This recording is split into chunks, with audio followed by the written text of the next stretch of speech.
Hello বন্ধুরা, জি বাংলায় আসছে কমলা নিবাস। শোনা কথায় চাঞ্চল্যকর একটা টুইস্ট। জি বাংলাতে 13 এপ্রিল থেকে শুরু হচ্ছে নতুন সিরিয়াল কমলা নিবাস সন্ধ্যে 6:30 স্লটে। কিন্তু সিরিয়ালটা স্টার্ট হওয়ার আগেই ছড়িয়ে পড়েছে অনেক শোনা কথা।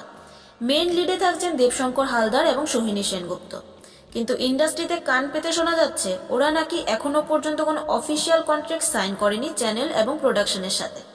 চ্যানেলে না হলেও প্রোডাকশনের সাথে কন্ট্রাক্ট সাইন করাটা দরকার, কিন্তু তারা কোনো কন্ট্রাক্টেই যায়নি প্রোডাকশনের সাথে। এটা কতটা সত্যি না শুধু গসিপ সেটা এখনো ক্লিয়ার নয় বাপু। এবার আসছি আরও একটা ইন্টারেস্টিং জায়গায়।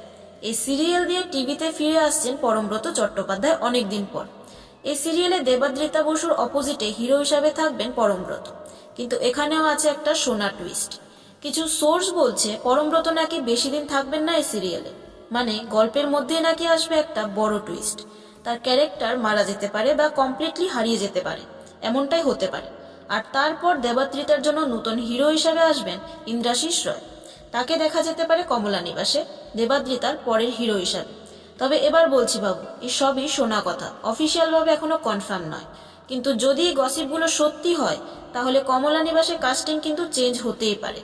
কমলা নিবাসের প্রোমো আপনাদের কেমন লাগলো সেটা কমেন্টে জানাবেন। আর সমস্ত গসিপ আর ঘোটালা জানতে সাবস্ক্রাইব করে ফেলবেন আমাদের চ্যানেল গল্পের ঘোটালা, যেখানে আছে গল্প, গসিপ আর ফুল ঘোটালা। দেখা হবে পরের ভিডিওতে। আজকের জন্য টাটা।